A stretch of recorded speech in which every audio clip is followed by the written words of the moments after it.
GS and law point में मैं आप सबका स्वागत करता हूं। हम लोग इतिहास से जुड़ा हुआ एक टॉपिक बाल्कन योजना, इसको समझेंगे आज। बाल्कन योजना क्या है?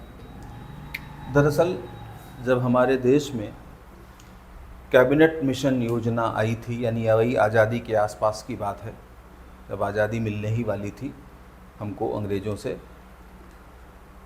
उस समय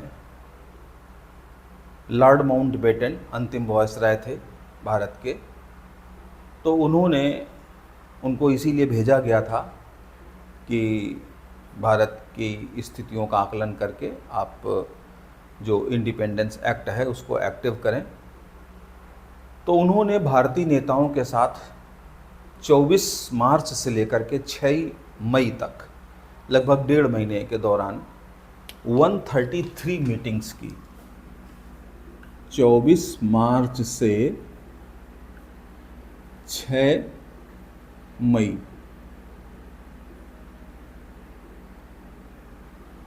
हाँ 6 मई तक 133 बार भारतीय नेताओं से वो मिले, मीटिंग की, बातचीत की। लेकिन उनको ये लग गया कि कैबिनेट मिशन प्लान ये गैर व्यवहारिक हो चुका है, इससे काम नहीं बनेगा, हमको कोई दूसरी योजना भारत की आज़ादी के लिए पेश करनी पड़ेगी। उन्होंने अपने एक एडवाइज़र इसमें हेस्टिंग्स को चर्चा करी उनसे, और इसमें हेस्टिंग्स ने इसमें काफ़ी सहायता की। इसलिए इस योजना को हम बाल्कन योजना या इसमें योजना या डिकी बर्ड योजना भी कहते हैं। इस योजना के तहत होना ये था कि जो भारतीय देशी रियासतें हैं और जो इंडियन स्टेट हैं, इनको अलग अलग आज़ादी दी जानी थी। इनको अलग अलग आज़ादी दी जानी थी।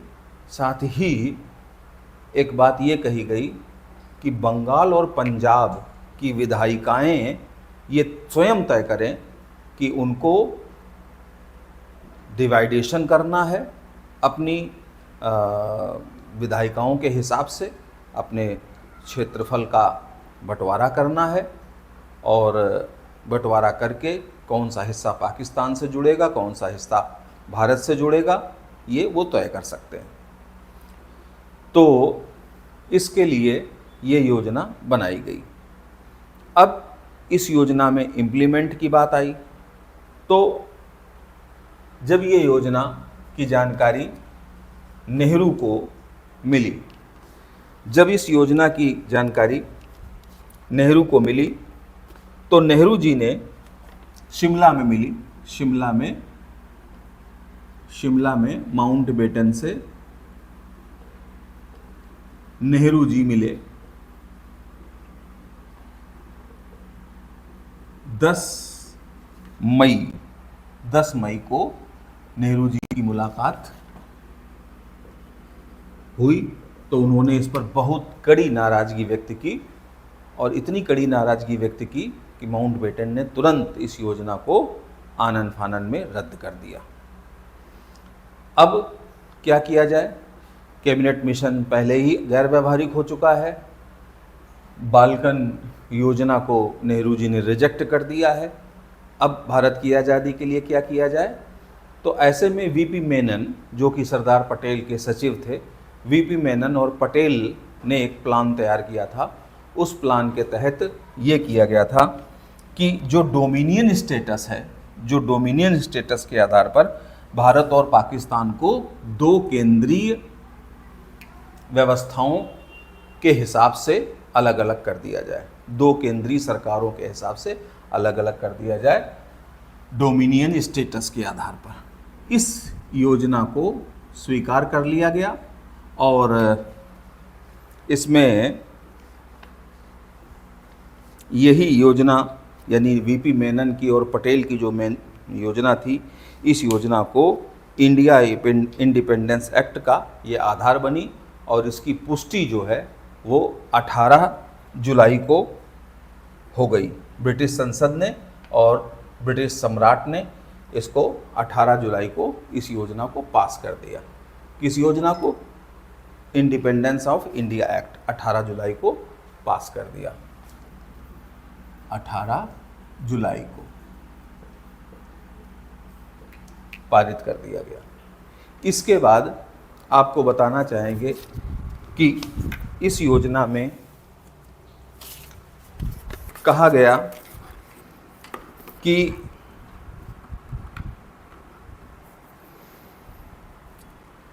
पंद्रह अगस्त को ये योजना लागू की गई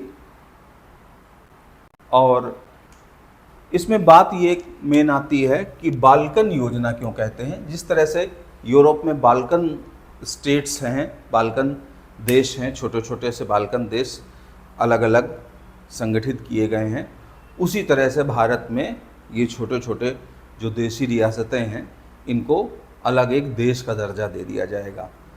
बाल्कन राज्य यूरोप में जैसे आप जानते होंगे ग्रीस है, बोस्निया हर्जेगोविना है, सर्बिया है, टर्की का भी एक हिस्सा आता है, बुल्गारिया है, रोमानिया है, ठीक है। इस तरह से काफ़ी सारे देश हैं। आप कहेंगे तो हम उसको अलग से बता देंगे बाल्कन देश। बुल्गारिया में स्थित बाल्कन पर्वतों के कारण इसको बाल्कन देश कहते हैं। नाम इसका इस वजह से बाल्कन है। तो ये बाल्कन योजना थी। 2 नंबर के लिए आपका ये क्वेश्चन तैयार हो सकता है। Thank you.